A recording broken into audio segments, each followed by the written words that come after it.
Huang Sujie meminta seseorang memberi ini padamu, Xie Yujia berkata sambil mengamati ekspresi wajah Hao-Ren. Wajah Hao-Ren tidak menunjukkan emosi apapun karena dia tahu masalah ini pada akhirnya akan mendatanginya. Namun dia tidak menyangka hal itu terjadi secepat dan selangsung ini. Apa ini? Zhao Jiai mengambil surat itu dari tangan Hao-Ren saat dia merasakan sesuatu yang aneh sedang terjadi. Setelah membaca surat itu, dia berteriak dengan marah, "Sial! Dia benar-benar berani menimbulkan masalah. Ren, jangan takut. Aku akan memanggil beberapa temanku untuk pergi denganmu malam ini." SHHH. Xie Yujia segera menghentikan Zhao Jiai dan memberitahunya untuk tidak berteriak. Dia kemudian menengok ke arah Hao-Ren dan berkata, "Aku pikir aku tahu kenapa Huang Sujie berusaha berbicara denganmu. Akan tetapi, hal ini di antara kau dan dia bisa diperbaiki. Bagaimana kalau aku datang bersamamu malam ini jadi aku bisa menerangkannya dengan damai padanya dan menyelesaikan secepat mungkin. Akan baik-baik saja. Mari tunggu hingga malam ini dan lihat." Hao-Ren mengambil surat itu dari Zhao Jiai dan merobeknya menjadi kecil-kecil. Kemudian dia melemparkannya ke keranjang sampah di belakang kelas. Xie Yujia menjadi semakin cemas saat melihat ketenangan Hao-Ren karena dia pikir Hao-Ren mungkin akan melakukan sesuatu yang tidak masuk akal. Dia bertanya hati-hati, "Hubunganmu dan Suhan tidak seperti gosip itu, bukan?" Dia tidak yakin akan jawaban dari pertanyaannya. Semenjak terakhir kali Zhao Yanzi datang ke sekolah untuk pertandingan atletik, Xie Yujia semakin yakin Hao-Ren memiliki hubungan istimewa dengan Suhan. Namun, jauh di dalam hatinya, dia masih percaya Hao-Ren bukanlah sejenis orang yang mampu menimbulkan masalah. Lagi pula, Hao-Ren kelihatannya seorang pria yang jujur. Terutama setelah penampilannya di pertandingan atletik, dia memiliki penilaian yang benar-benar baru pada Hao-Ren. Dia pikir Hao-Ren adalah seorang yang sederhana, berani dan juga sangat rendah hati. Walau begitu, itu adalah tanggung jawabnya untuk memastikan tidak seorang pun memakai kesempatan ini untuk menimbulkan masalah, terutama karena Huang Sujie tidak saja anak dari wakil wali kota, tetapi juga seorang pengacau di sekolah. Jika Zhao Jiai dan yang lain memulai perkelahian dengan Huang Sujie, mereka yang paling menderita kerugian yang terbesar. Suhan adalah sepupu jauhku. Kalung yang dia berikan murni hanya hadiah, jawab Hao-Ren. Xie Yujia merasa lega. Betapa bodohnya aku telah berpikir Suhan adalah pacar Hao-Ren. Pikirnya. Baiklah. Aku akan mendampingimu malam ini dan menjelaskannya pada Huang Sujie, katanya. Tidak ada yang perlu dijelaskan, kata-kata Hao-Ren tiba-tiba berubah keras. Saat menghadapi orang seperti Huang Sujie, semakin kau membiarkannya merudungimu, semakin sombong dia. Apa kau pikir memberitahunya tidak ada apapun yang terjadi antara Suhan dan diriku akan menyelesaikan masalah ini? Karena dia ingin bersama Suhan, tidak seorang pun bisa mendekatinya. Karena dia anak wakil wali kota, seluruh sekolah harus mendengarkannya. Xie Yujia terdiam setelah mendengar rentetan pertanyaan Hao-Ren. Pada akhirnya, Hao-Ren membereskan tasnya dan menghentakkan kakinya keluar dari ruangan kelas tanpa mengatakan apa yang akan dia lakukan. "Ren, aku akan pergi bersamamu malam ini." Zhao Jiai berlari keluar dari kelas dan memanggil Hao-Ren. "Kami akan pergi juga." Chaoronghua dan Yoliren keduanya menambahkan. Pergi kepalamu. Aku tidak bilang akan menemuinya, Hao-Ren berkata. Zhao Jiai pikir Hao-Ren merasa tidak berdaya dan berkata. Jangan takut. Aku akan memanggil selusin teman-temanku. Jika Huang Sujie berani melawan kita, kita akan melawannya kembali. Jangan menimbulkan masalah lagi. Aku akan membereskan masalahku sendiri. Jika aku pergi karena dia menyuruhku, akan terlihat seperti aku menghormatinya, jawab Hao-Ren. Jika kau tidak pergi, dia akan berpikir kau takut dengannya. Zhao Jiai berkata penuh emosi seolah-olah dia ingin memulai perkelahian. Dia kalah dalam lomba lari jarak jauh melawanku. Jadi dia yang seharusnya malu. Kenapa aku harus takut terhadapnya? Jika aku sangat takut padanya, aku tidak akan bertanding dengannya di saat pertama. Hao-Ren berkata. Ya, masa bodoh dengan bajingan itu. Biar dia menunggu sendirian di lapangan. Apa yang bisa dia lakukan? Chaoronghua setuju. Keempatnya pergi ke kantin untuk makan dan pergi ke kelas seperti biasa. Sebagian besar mata kuliah di tahun kedua adalah mata kuliah dasar. Jadwalnya lebih sibuk karena hanya sedikit waktu senggang antar kelas. Setelah mengambil kembali mata kuliah yang gagal selama tahun pertama, Hao-Ren dan teman-temannya tidak berani membolos lagi. Setelah menyelesaikan perkuliahan pemrograman dan bahasa C di gedung akademik D, semua kelas sore telah berakhir. Seperti biasanya, mereka hendak pergi ke kafe internet dan memainkan beberapa game dan kemudian makan malam di kompleks Hongji sebelum kelas malam mereka, prinsip-prinsip filosofi Marxisme.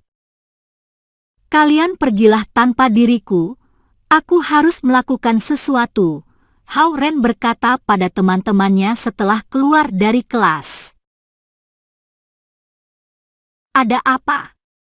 Jika kau tidak ikut, bagaimana kita akan bergabung dan memainkan taktik 3C? Yoliren mengeluh karena dia telah merencanakan taktik 3C-nya di kelas. Bagaimanapun, aku punya sesuatu yang perlu untuk aku kerjakan. Kalian bersenang-senanglah. Hao-Ren melambai pada mereka dan berjalan menuju tangga yang berseberangan untuk mencegah Yoliren menangkapnya. Baiklah, ayo kita pergi. Tidak masalah jika dia tidak ikut. Zhao Jiai berkata pada teman-temannya saat mereka semua berjalan menuruni tangga dengan bersemangat.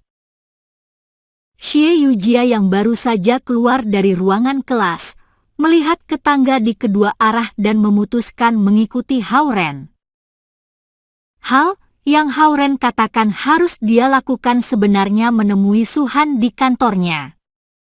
Karena interogasi tersebut, Hao-Ren kehilangan kesempatannya melakukan kultivasi kemarin malam. Beruntung, tidak ada kelas di sore hari setelah jam 4 sore hari ini, jadi Hao-Ren dapat melakukan kultivasi di kantor Su-Han selama 2 jam untuk menebus waktu kemarin. Setelah menyeberangi 2 jembatan di antara gedung-gedung akademik yang tinggi, Hao-Ren memasuki gedung akademik F di mana semua kantor guru berada. Dia berjalan menaiki tangga ke lantai 4 dan pergi ke arah kantor Su-Han. Sepanjang jalan, Hao-Ren tidak menyadari Xie Yujia diam-diam mengikutinya. Saat Hao-Ren mengetuk pintu dan memasuki kantor Su-Han, Xie Yujia terkejut. Tidak ada kata-kata yang dapat menggambarkan perasaannya. Kamu sedang diikuti, namun kau tidak tahu. Begitu Hao-Ren menutup pintu, Su-Han, yang mengenakan rok kain sutra tipis ungu dengan gambar bunga di atasnya, mengatakan hal itu dengan mata tertutup. Oh, Hao-Ren sedikit terkejut. Dia membuka pintu dan melihat ke lorong, tetapi dia tidak melihat seorang pun di sana. Tutup pintunya, dia sudah pergi, Suhan berkata dengan ringan dan membuka matanya. Hao-Ren merasa gelisah saat dia menutup pintu, berbalik, dan melihat ke arah Suhan. Suhan mengenakan rok sutra tipis panjang berwarna ungu. Garis leher berbentuk U menunjukkan belahan dada yang seksi dan garis dada yang montok. Karena dia duduk bersilang kaki, kakinya yang cantik panjang tepat di depan mata Hao-Ren. Bahkan jemari kakinya dan kuku kaki merah muda yang berkilau dapat dilihat dengan jelas. Juga, ruangan itu dipenuhi oleh aroma dupa yang samar yang sangat menenangkan. Suhan menunjuk ke arah jendela, dan tirai-tirai yang tertutup mulai membuka dirinya sendiri. Warna hijau dan kedamaian sekolah muncul di hadapan mata Hao-Ren, dan cahaya terang menghapus semua getaran yang mencurigakan di ruangan itu. Lihatlah pemandangan yang indah di luar jendela, bukannya menatapku. Suhan sedikit membuka bibirnya dan berkata. Wajah Hao-Ren berubah menjadi merah saat dia segera memindahkan pandangan matanya menjauh dari kaki panjang Suhan yang cantik. Aku hanya berlatih setengah dari gulungan konsentrasi jiwa yang tetua Lu berikan padaku. Aku harap kakak Su dapat membimbingku, katanya. Suhan mengangguk. Biarkan aku mendengarkanmu melafalkan gulungan konsentrasi jiwa. Hao-Ren memikirkannya untuk beberapa saat dan mulai melafalkannya. Jalan menuju bumi dan surga, luas, tebal, tinggi, jelas, damai, lama dan tak berkesudahan. Matahari, bulan adalah barang dunia. Berisikan laut-laut dan sungai-sungai, namun mereka tidak pernah bocor. Semuanya ditahan. Seperti melafalkan sebuah puisi dahulu di SMP, Hao-Ren melafalkan semua yang dia ingat dalam satu percobaan. Dia kemudian melihat Suhan dan menunggu instruksi selanjutnya. Hanya itu, tanya Suhan. Hanya itu, jawab Hao-Ren. Jadi, Lu Qing hanya memberimu bab pertama dari gulungan konsentrasi jiwa. Tidak heran kau belum membuat kemajuan setelah begitu lama melakukan kultivasi. Pria tua itu mengatakan dia akan mengurus segalanya, namun begitu ceroboh, Suhan mengeluh diam-diam. Kemudian dia berkata pada Hao-Ren, aku akan membacakan 2 bab berikutnya dari gulungan konsentrasi jiwa padamu. Dengarkan baik-baik. Baik. Apakah pembenaran itu nyata atau tidak? Daripada menebak, bukalah dan tunjukkanlah, atau tutup seluruhnya. Mereka yang membukanya akan merasakan simpati. Mereka yang menutupnya membedakannya dengan tulus. Apakah akan tinggal atau pergi, dimulai dari ambisi seseorang. Seperti yin dan yang, seperti lingkaran dan persegi. Jika tidak berbentuk, lingkaran adalah jalannya. Jika ada bentuk, persegi adalah masalahnya. Tidak ada yang ditentukan sebelumnya. Jika ada kesalahan, jalur yang salah telah dipilih. Segala sesuatu tidak selalu benar, perasaan dan integritas dilupakan. Suara Suhan jernih dan renyah dan indah untuk didengar. Seperti rangkaian mutiara, setiap mutiara adalah sebuah kata yang keluar dari mulutnya. Hao-Ren duduk dengan tenang dan mendengarkan dengan seksama saat dia berkonsentrasi dan mengingat setiap kata. Hampir 20 menit berlalu, dan Suhan telah selesai membacakan kata terakhir dari gulungan konsentrasi jiwa. Dia bertanya pada Hauren, "Sudahkah kau menghafalkan semuanya?" Sebenarnya Hauren ingin Suhan membacakan semua kembali. Bukan karena dia tidak bisa mengingatnya, tetapi karena suaranya begitu indah jadi dia ingin mendengarnya lagi. Namun, dia tahu Suhan bukanlah orang yang dia ingin ganggu. Dia beruntung Suhan telah bersedia membimbingnya. Oleh karena itu, Hauren tidak berani memaksakan. Keberuntungannya, jika dia menemukan Hauren berusaha mempermainkannya, dia akan menjadi yang pertama mati. "Ya, semua telah dihafal," Hauren menjawab dengan jujur. "Baiklah, kamu bisa mulai melakukan kultivasi sendiri," Suhan berkata dengan dingin dan mulai berkultivasi dengan matanya yang tertutup. Jika dia tidak berpikir Hauren seorang pekerja keras, dia tidak akan menghabiskan waktu untuk membacakan dasar gulungan konsentrasi jiwa dengan sabar. Malahan dia akan menempelkan dengan keras semua teknik kultivasi ini ke otaknya dan selesai. Namun, dia tidak tahu meskipun Hauren tidak mendapatkan bab kedua atau bab ketiga teknik itu, dia hampir memasuki level kedua teknik konsentrasi kultivasi dengan menyentuh monumen batu di kuil Tau dan berkomunikasi dengan bumi dan surga. Asap biru melayang dari pembakar dupa, dan kantor itu begitu sunyi hingga seseorang dapat mendengar sebuah ping jatuh. Suhan sedang bermeditasi, dan asap biru dari pembakar dupa melayang di sekitarnya tanpa ada gangguan. Dia terlihat seperti telah berhenti bernafas. Dan bahkan bulu matanya diam membeku. Dengan diam-diam Hauren memperhatikan si cantik yang terlihat seperti kecantikan yang sudah di-Photoshop satu dalam permainan online komersial. Tiba-tiba terlintas dalam pikirannya, dengan kemampuannya Suhan akan mengetahui Hauren menatapnya meski dengan mata yang tertutup. Saat memikirkan ini, dia cepat-cepat memalingkan mukanya dan melafalkan bab pertama dari gulungan konsentrasi jiwa sebanyak 3 kali. Setelah itu dia menutup mata dan berusaha untuk memahami bab kedua. Bab kedua berhubungan dengan level kedua dari gulungan konsentrasi jiwa. Saat Luking mengajarkan Hauren teknik kultivasi, dia tidak menyangka Hauren akan melewati level pertama begitu cepat. Dia takut Hauren akan terburu-buru melewati prosesnya sehingga dia hanya mengajarkan bab yang pertama.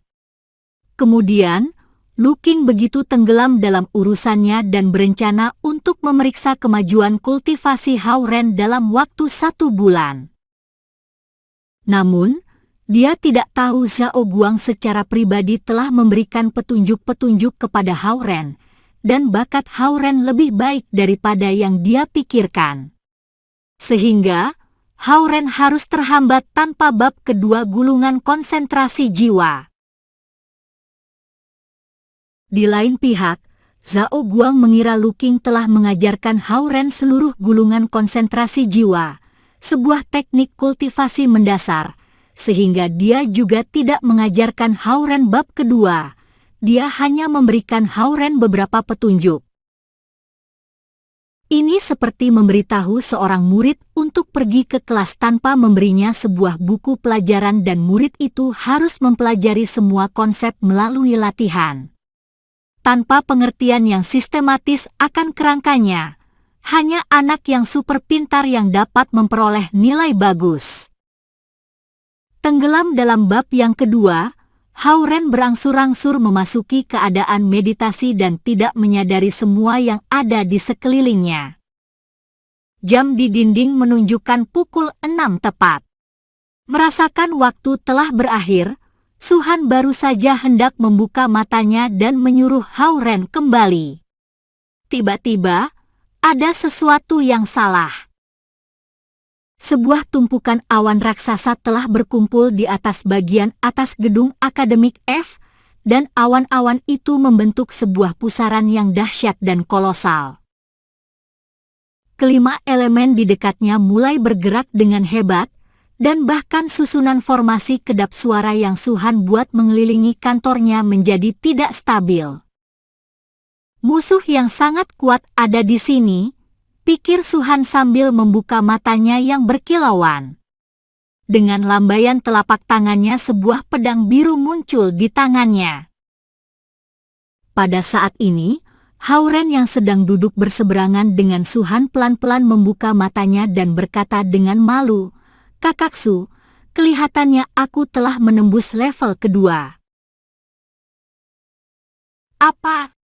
Suhan menatapnya dengan kosong. Dia menyingkirkan pedang biru itu dan meraih tangan Hauren. Dia segera merasakan tubuh Hauren, yang sebelumnya kosong, berisi sebuah esensi alam kecil. Lega, dia melepaskan tangan Hauren dengan sedikit keheranan karena dia tersipu.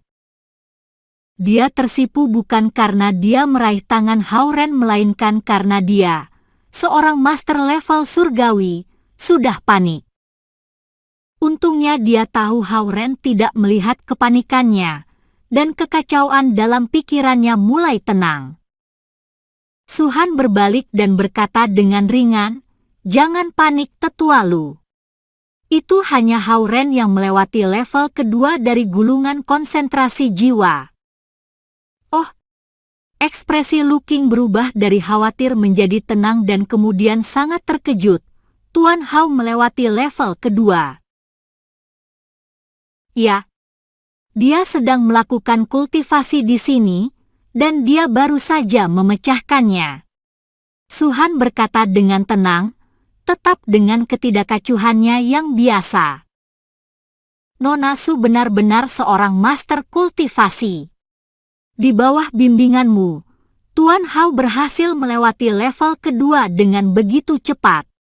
Berdiri di pintu, Lu Qing memuji dengan tulus.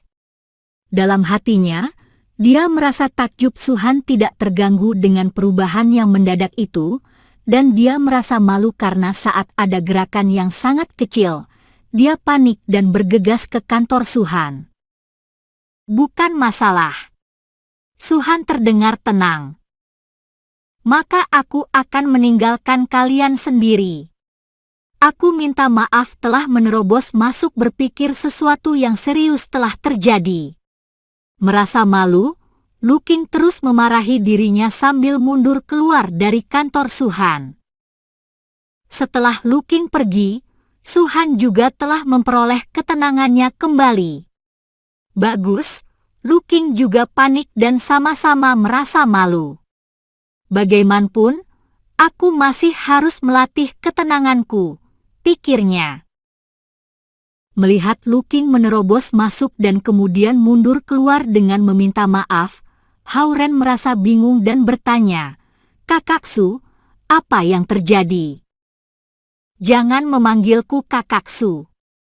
Panggil aku Suhan," kata Suhan dengan dingin. Hauren mematuhinya.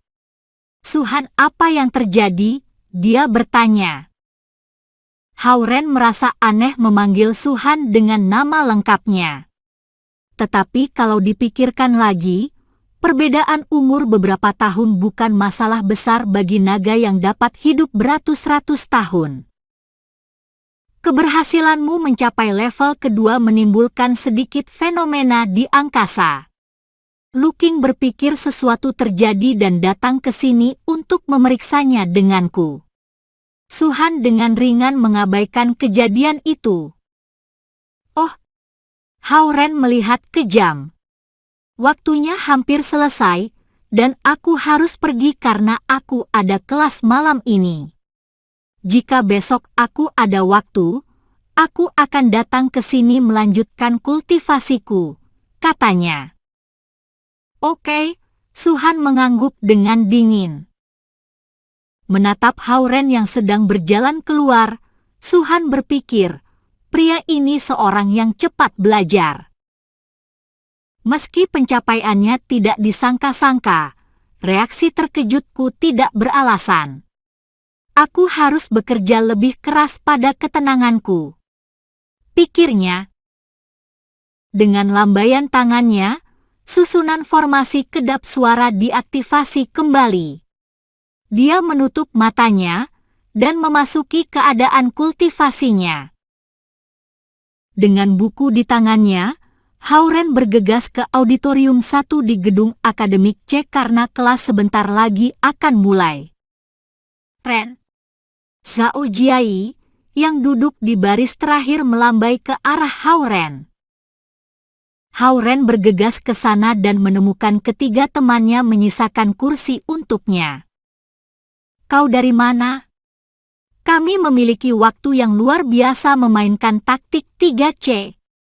Kami sepenuhnya menghancurkan keempat orang yang berada di asrama Yurong. Dengan bersemangat, Yoliren memberitahu Hauren. Aku keluar dari sekolah untuk mengerjakan tugas dan tidak punya waktu makan malam, kata Hauren. Apakah kau melihat pusaran awan di atas sekolah? Pusaran itu hampir sama besarnya dengan lapangan basket. Zhao Jiai bertanya pada Hauren. Benarkah? Aku tidak melihatnya. Apakah masih ada di sana? Tanya Hauren. Kejadian itu hanya berlangsung beberapa detik, dan aku bahkan tidak punya waktu mengeluarkan teleponku untuk mengambil gambar. Cha Oronghua dan aku melihatnya saat kami dalam perjalanan menuju kelas, kata Zhao Jiai. Sebelum Hauren dapat bertanya lebih jauh, pengabsenan telah dimulai. Karena itu adalah kelas yang besar dengan lebih 100 orang siswa, sang guru melakukannya secara acak. Guru itu cukup cerdik, dia akan memanggil nama-nama siswa yang berdekatan. Sebagai contoh, jika dia memanggil nama Hauren, dia pasti akan memanggil nama Zhao Jiai, Yoliren, dan Cha Oronghua. Dalam hal ini, akan tidak mungkin bagi Zhao Jiai dan dua lainnya untuk menjawab panggilan untuk Hauren jika dia tidak masuk. Hari ini Hauren beruntung karena dia nama pertama yang dipanggil di antara ratusan siswa. Seperti yang sudah diperkirakan, nama Zhao Jiai, Cha Oronghua, dan Yoliren juga dipanggil satu demi satu. Untungnya kita semua di sini. Aku tebak lain kali, kita tidak akan dipanggil jadi kita bisa membolos kelas berikutnya, kata Zhao Jiai setelah menaikkan tangannya dan berteriak, hadir. Ren, kelihatannya banyak gadis melihat ke arahmu. Cha Oronghua, yang namanya juga dipanggil, memiringkan badannya ke arah Hauren dan berbisik.